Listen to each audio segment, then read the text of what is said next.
Hello, beloved. Tomorrow is my happy birthday.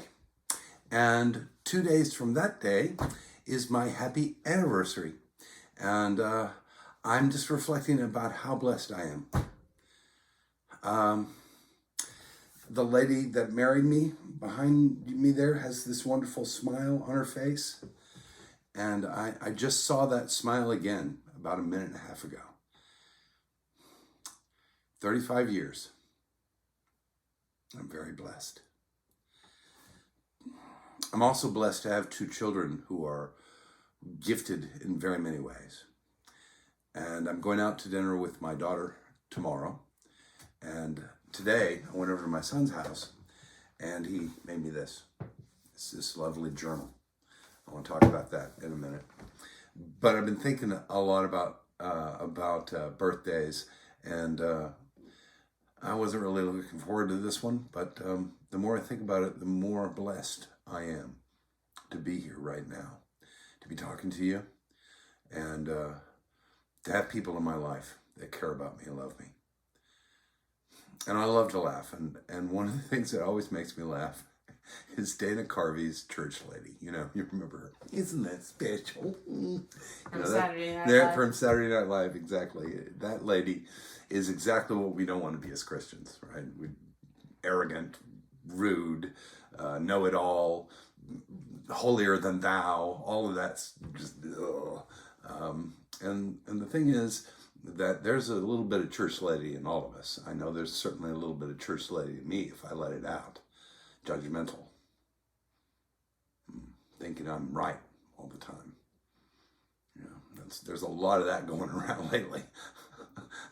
Now, I got thinking about this lovely journal that Dylan made me put it together. He has this wonderful gift of just looking at things and saying, I can do that, and then going and doing it. And my wife has some of that in her too.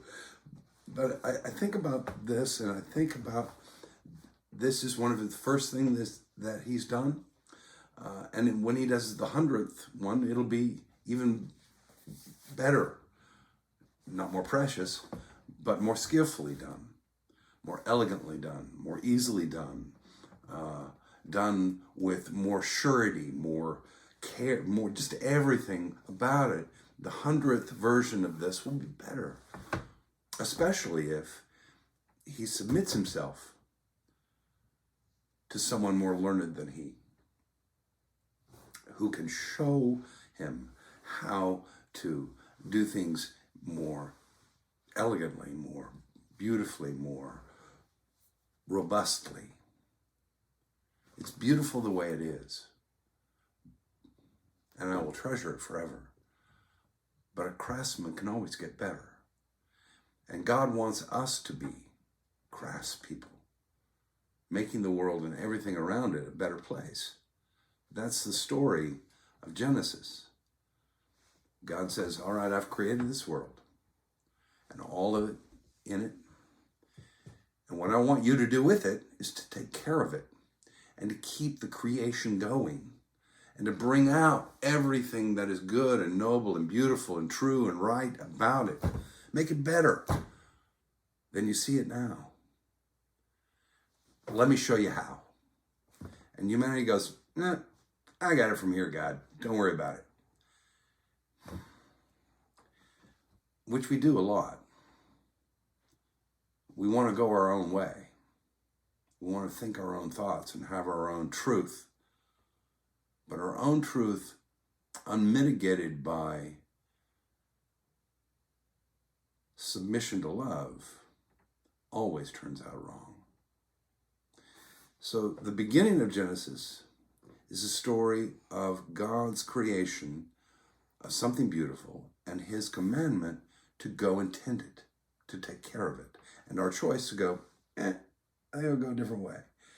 And almost all of the rest of Genesis is one horror after another. It's punctuated by wonderful things too. But humanity does the same thing over and over. It hurts everything around it. It destroys everything around it. It grabs everything around it for itself. and in so doing loses it until the end. And the story of Joseph. Joseph is a young man, 17 years old, and his brothers don't like his loud mouth, and they decide to get rid of him. They throw him down a well, and then they sell him into slavery. Now, no one would have a more right to be angry than Joseph. No one would have more right to say, you know what, this world has treated me poorly, I'm going to go get mine. But he doesn't. He stays honest. He stays true. He submits to God. And good things begin to happen. And he gradually rises to power, second only to Pharaoh himself. He is tending the garden at that point because he's telling Pharaoh, look, we're going to have 7 years of really good times, but then we're going to have 7 years of really bad times. We need to prepare for the future, something we seem to have a lot of difficulty with. Thinking ahead, planning for something better, planning to take care of people when things don't go well. And Joseph does that.